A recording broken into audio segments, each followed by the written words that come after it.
నిర్మాణాలను కూల్చివేసిన సందర్భంలో అందులో వేట పాఠశాల కూడా కూల్చివేయడం జరిగింది. వాళ్ళు ధార్మిక భవనంలో ఈరోజు కార్యక్రమాలు చేసుకుంటూ ఉన్నారు. అది అక్కడ అడ్మినిస్ట్రేషన్ కు దీనికి చాలా ఇబ్బందికరంగా ఉంటున్న తరుణంలో మేము దేవాదాయ శాఖ నుండి 1,03,00,000 మరి 30 లక్షలతోటి వేద పాఠశాలను మంజూరు చేయడం జరిగింది.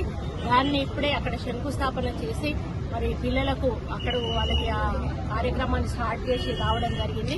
అది ఒకవేళ నిర్మాణం జరిగితే వేద పాఠశాల పూర్తి స్థాయిలో నిర్మాణం జరిగితే ఎంతో మంది విద్యార్థులను ఇక్కడి నుంచి మనము మరి చదివించి ఈ యొక్క సమాజానికి గుళ్లల్లోకి పంపించేటువంటి అవకాశం ఉంటుంది.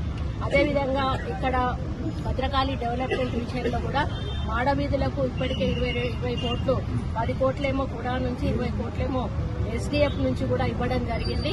ఇప్పుడు దాదాపుగా 28 కోట్లతోటి అంటే రాజగోపురాలు అంటే వాళ్ళు ఎవరైతే స్థపతి వాళ్ళు ఉంటారో అడ్వైజర్లు ఉంటారో వాళ్ళు చెప్పిన దాని ప్రకారంగా ఎస్టిమేషన్ దాదాపుగా 30 కోట్ల వరకు కూడా కావచ్చు.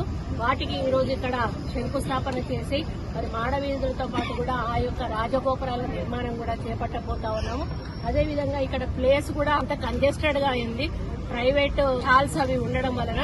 కాబట్టి ఇక్కడ దేవాదాయ ల్యాండ్స్ ఏ ఉన్నా కూడా అన్ని కూడా మేము ఖాళీ చేయించాలని చెప్పి ఆదేశాలు ఇవ్వడం జరిగింది. భక్తుల రద్దీ పెరుగుతున్న సందర్భంలో తొక్కిసలాట గాని తోపులాట గాని కాకుండా ఉండాలని, అదేవిధంగా ఫౌండర్ ట్రస్టీగా మేము సుబ్రహ్మణ్యం గారిని కూడా దాదాపు 6 సంవత్సరాల నుంచి పెండింగ్ లో ఉన్నటువంటి ఆ ఫైల్ కూడా మేము క్లియర్ చేయడం జరిగింది. మరి ఈ నెల లోపలనే దాదాపు 11 సంవత్సరాల నుంచి ఈ యొక్క గుడికి అది కమిటీ లేదు.